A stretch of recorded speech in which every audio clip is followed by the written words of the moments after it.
আজকের বিষয় ওয়াক্ত মতো নামাজ আদায়। বলছেন মাওলানা মোহাম্মদ নুরুজ্জামান। আলহামদুলিল্লাহি রাব্বিল আলামিন ওয়াসসালাতু ওয়াসসালামু আলা সাইয়্যিদিল আমবিয়া ওয়াল মুরসালিন ওয়া আলা আলিহি ওয়া আসহাবিহি আজমাইন, আম্মা বা'দ।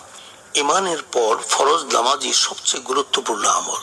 আল্লাহ পাক মুমিন নরনারীর উপর 5 ওয়াক্ত নামাজ ফরজ করে দিয়েছেন এবং 5 ওয়াক্ত নামাজের জন্য সময়ও নির্ধারণ করেছেন।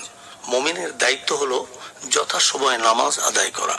পবিত্র কোরআনের সূরা নিসার 103 নম্বর আয়াতে আল্লাহ পাক এ সম্পর্কে ইরশাদ ফরমান, ইন্নাস সালাতা কানাত আলাল মুমিনিনা কিতাবাম মাওকুতা। নিশ্চয়ই সালাত নির্ধারিত সময়ে আদায় করা মুমিনদের উপর ফরজ। মহানবী সাল্লাল্লাহু আলাইহি ওয়াসাল্লাম বলেন, আল্লাহ পাক তার বান্দাদের উপর 5 ওয়াক্ত নামাজ ফরজ করেছেন।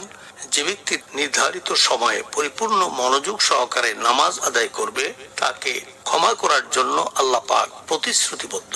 আর যে ব্যক্তি তা আদায় করবে না তার জন্য আল্লাহর পক্ষ থেকে কোনো প্রতিশ্রুতি নেই। তিনি ইচ্ছে করলে তাকে ক্ষমা করবেন, অন্যথায় শাস্তি দিবেন। আবু দাউদ। এছাড়াও সময় মতো নামাজ আদায়কে সর্বোত্তম আমল বলে অভিহিত করা হয়েছে।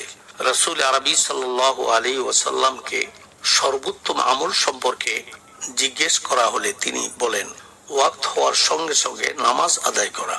ওয়াক্ত মতো নামাজ আদায় করার অর্থ হলো প্রত্যেক নামাজের জন্য নির্ধারিত সময়ে সেই নামাজ আদায় করা। এটি ইসলামের একটি গুরুত্বপূর্ণ বিধান। ইসলামে প্রত্যেক নামাজের জন্য নির্দিষ্ট সময় রয়েছে। যেমন ফজরের নামাজ শুরু হয় সুবহে সাদিক থেকে, শেষ হয় সূর্যোদয় পর্যন্ত। জোহরের নামাজ শুরু হয় যখন সূর্য মধ্যাকাশ থেকে পশ্চিম দিকে হেলে পড়ে, আর এ সময় থাকে কোন বস্তুর ছায়া তার সমপরিমাণ হওয়া পর্যন্ত। আসরের ওয়াক্ত শুরু হয় জোহরের ওয়াক্ত শেষ হওয়ার পর থেকে, শেষ হয় সূর্যাস্ত পর্যন্ত।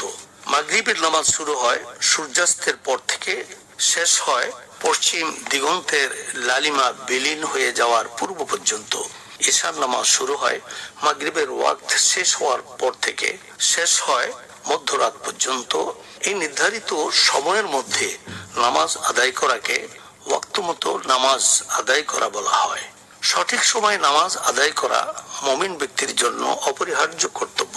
নির্ধারিত সময়ে নামাজ আদায় না করলে পরকালের শাস্তির সম্মুখীন হতে হবে। কোরআনুল কারীমে আল্লাহ পাক নামাজ কায়েম করার কথা বলেছেন, আকিমুস সালাহ, নামাজ কায়েম করো। নামাজ কায়েম করার অর্থ কি? মুফাসসিরিনে কেরাম বলেছেন, 3টি বিষয় একত্রিত হলেই নামাজ কায়েম হয়। সুন্নাত মোতাবেক, অর্থাৎ রাসূল আরবি সাল্লাল্লাহু আলাইহি ওয়াসাল্লাম যেভাবে নামাজ পড়েছেন এবং শিখিয়েছেন সেইভাবে পড়া। সময় মতো নামাজ আদায় করা, খুশু খুজুর সঙ্গে অর্থাৎ ইখলাস ও আন্তরিকতার সঙ্গে বিনীতভাবে নামাজ আদায় করা। নামাজ কায়েমের নির্দেশ মানতে হলে ওয়াক্ত মতো নামাজ আদায় করতে হবে। সময় মতো নামাজ আদায়ের লক্ষ্যে যারা মসজিদে অপেক্ষায় থাকে তাদের জন্য নামাজের সওয়াবই লেখা হয়।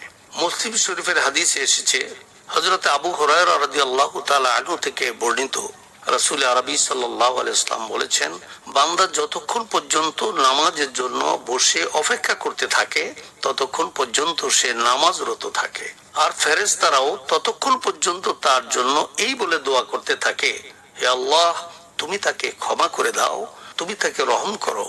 ততক্ষণ পর্যন্ত এইভাবে দোয়া করতে থাকে যতক্ষণ সে সেখান থেকে উঠে না যায় কিংবা যতক্ষণ ওযু নষ্ট না করে। আমাদের দেশের মসজিদগুলোতে জামাতের যে সময় দেয়া আছে সেই সময়ে নামাজ আদায় করলে আশা করা যায় ওয়াক্ত মতো নামাজ আদায়ের বিধানের উপর আমল করতে পারবো, আবার শুরুর ওয়াক্তের যে ফজিলত আছে সেটাও হাসিল করতে পারবো। আল্লাহ পাক ওয়াক্ত মতো নামাজ আদায় করার তৌফিক দান করুন, আমিন। এতক্ষণ পথ ও পাথে অনুষ্ঠানে ওয়াক্ত মতো নামাজ আদায়ের গুরুত্ব সম্পর্কে বললেন মাওলানা মোহাম্মদ নুরুজ্জামান।